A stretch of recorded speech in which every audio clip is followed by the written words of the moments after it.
बच्चों नमस्कार। आज हम टेंस चार्ट का सेकंड भाग पढ़ने जा रहे हैं।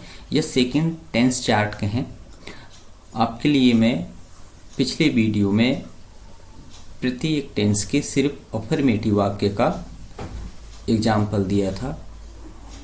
अफर्मेटिव, नेगेटिव और इंट्रोगेटिव तीनों वाक्यों को जानना है, तीनों वाक्यों को समझना है। उसी के अनुसार मैंने ये टेबल बनाया है, चार्ट बनाया है कि इसमें प्रेजेंट टेंस, पास्ट टेंस और फ्यूचर टेंस में इनके तीनों वाक्य हैं और तीनों दशा में, इंडेफिनिट में भी, कंटिन्यूअस में भी, परफेक्ट में, परफेक्ट कंटिन्यूअस में। हम एक एग्जांपल देखते हैं प्रेजेंट इंडेफिनिट का। I write a letter. और इसका नेगेटिव देखें, I do not write a letter. यहाँ पर सिंपल में, प्रेजेंट सिंपल में डू या डच सहायक क्रिया का उपयोग होता है। ये हमको ध्यान रखना है। आई वी या प्लूरल के साथ डू, शेष सब्जेक्टों के साथ डच का उपयोग होता है, या सिंगुलर के साथ कहें हम, एक वचन के साथ डच का उपयोग होता है। यहाँ पर आई है तो आई के साथ डू का उपयोग होता है। I do not write a letter. इसी का हम इंट्रोगेटिव देखें, do I write a letter और क्वेश्चन टैग। दूसरा एग्जाम्पल इसी का देखते हैं जो सिंगुलर नंबर में है। Sita eats a mango. Sita आम खाती है। अब इसका नेगेटिव देखें, Sita does not eat a mango. यहाँ पर आप अंतर देखेंगे, यहाँ पर सीता के साथ हमने डच का उपयोग किया है। फिर नॉट ईट अ मैंगो, यहाँ पर हमने ईट्स लिखा है, सीता ईट्स, और यहाँ पर सिर्फ ईट है। यहाँ पर एस नहीं है। वो इसलिए नहीं है कि हमने यहाँ पर डज सहायक क्रिया का उपयोग किया है। डच का ये एस ने इस जगह के एस का काम कर दिया है। बस इतना ही समझना है हमको कि डज सहायक क्रिया जहाँ पर लिखते हैं उसके जो मेन वर्ब है वहाँ से एस को हटा दिया जाता है। ठीक इसी प्रकार इंट्रोगेटिव में भी है, does Sita eat a mango. यहाँ भी डच का उपयोग हुआ है और सीता ईट के साथ जो एस लिखा था वो एस यहाँ से हम हटा दिए हैं।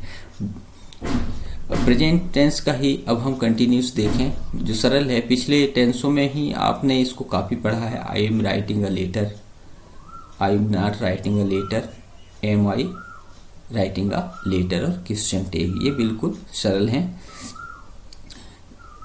Sita is eating a mango, Sita is not eating a mango. Is Sita eating a mango, क्या सीता आम खा रही है।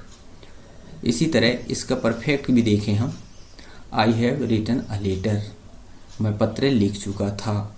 आई have not written a letter, और have I written a letter. दूसरा है Sita has eaten a mango, Sita has not eaten a mango, has Sita eaten a mango. ये interrogative वाक्य हुआ।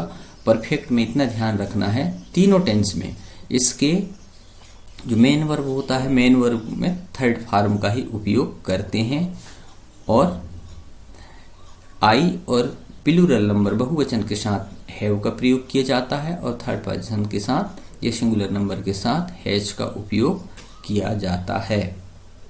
इतना ध्यान रखना है। इसी का हम परफेक्ट कंटिन्यूस देखते हैं। I have been writing a letter since 5 o'clock। इसमें समय अलग से हमने जोड़ दिया है। मैं 5 बजे से पत्र लिख रहा हूँ। I have been writing a letter. I have not been writing a letter, इसका नेगेटिव हुआ। इंट्रोगेटिव हैव वाक्य के प्रारंभ में, have I been writing a letter since 5 o'clock। इस तरह से इन वाक्यों का प्रयोग तो आप पिछले टेंसों में भी अच्छे से किए हैं। आगे हम पास्ट टेंस देखते हैं और फ्यूचर टेंस भी का चार्ट बनाकर समझते हैं। हम देखते हैं पास्ट टेंस। उसका एक एग्जाम्पल है अफर्मेटिव वाक्य का, आई रोट अ लेटर। हमको मालूम है, पिछले टेंसों में पढ़े हैं हम कि पास्ट सिंपल में मेन वर्ब में क्रिया के सेकंड फॉर्म का उपयोग करते हैं। जैसे I wrote a letter write, wrote, written, यहाँ पर क्रिया का सेकेंड फॉर्म का उपयोग है, रोट राइट का सेकेंड फॉर्म है। इसका नेगेटिव देखें, I did not write a letter, यहाँ पर डिड हेल्पिंग वर्ब का उपयोग हुआ है और क्रिया के फर्स्ट फॉर्म आ गया है। यहाँ भी वैसे ही है जैसे प्रेजेंट में अपन एस हटाकर किए थे। यहाँ पर जो रोट लिखना था अपने को, रोट का कार्य हमारा डिड ने संपन्न कर दिया है। इसी तरह इंट्रोगेटिव भी है, did I write a letter, क्या मैं पत्र लिखा। इसका कंटिन्यूस देखें हम, I was writing a letter, मैं पत्र लिख रहा था। I was not writing a letter, मैं पत्र नहीं लिख रहा था। Was I writing a letter, क्या मैं पत्र लिख रहा था। हेल्पिंग वर्ब वाज का वाक्य के प्रारंभ में प्रयोग करने से वाक्य क्वेश्चन मार्क वाला बन जाता है। आगे देखते हैं हम perfect, past perfect, I had written a letter. Past perfect में हैड सहायक क्रिया का उपयोग होता है और क्रिया की थर्ड फॉर्म का उपयोग होता है। ये हमको बिल्कुल कंठस्थ याद रखना है।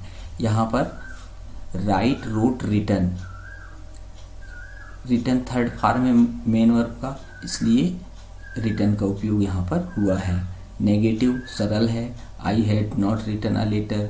इंट्रोगेटिव में हैड सामने हो गया है, had I written a letter और क्वेश्चन मार्क। इसी तरह इनके परफेक्ट कंटिन्यूस देखते हैं, I had been writing a letter since 5 o'clock, मैं 5 बजे से पत्र लिख रहा था।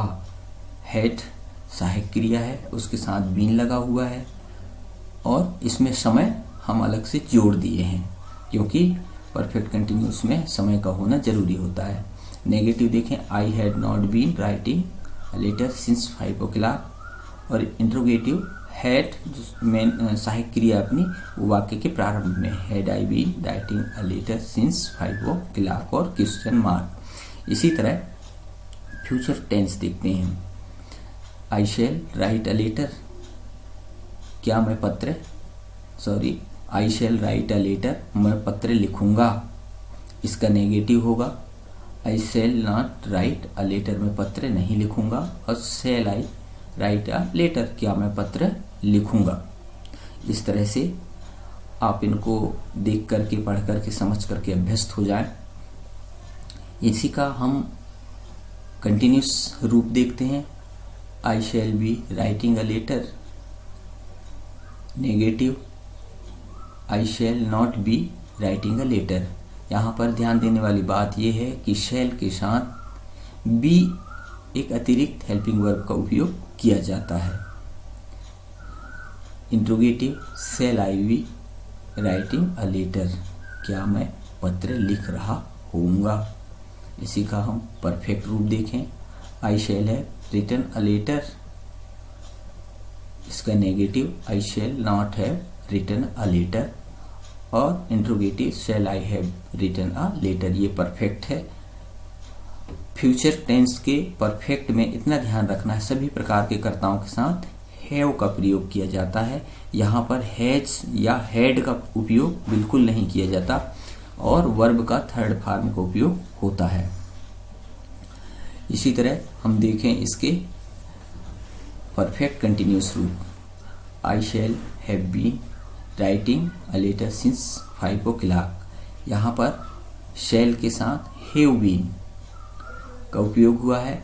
हम सभी टेंसों में देखें जिनका परफेक्ट कंटिन्यूस भाग है उसमें हैव बीन या हैज बीन या हैड बीन का उपयोग हुआ है। हमारे फ्यूचर में मुख्य रूप से हैव बीन का ही उपयोग होता है। इसी का हम नेगेटिव देखें, I shall not have been writing a letter since 5 o'clock और इंट्रोगेटिव रूप, shall I have been writing a letter since 5 o'clock।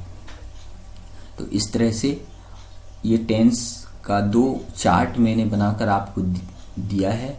इसके पूरे प्रत्येक टेंस का अलग अलग भागों में 12 वीडियो जारी किए जा चुके हैं, आप अच्छे से लाभ ले लिए होंगे।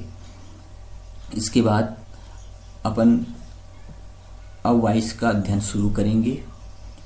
हमारे साथ आप जुड़े रहिए। थैंक्स।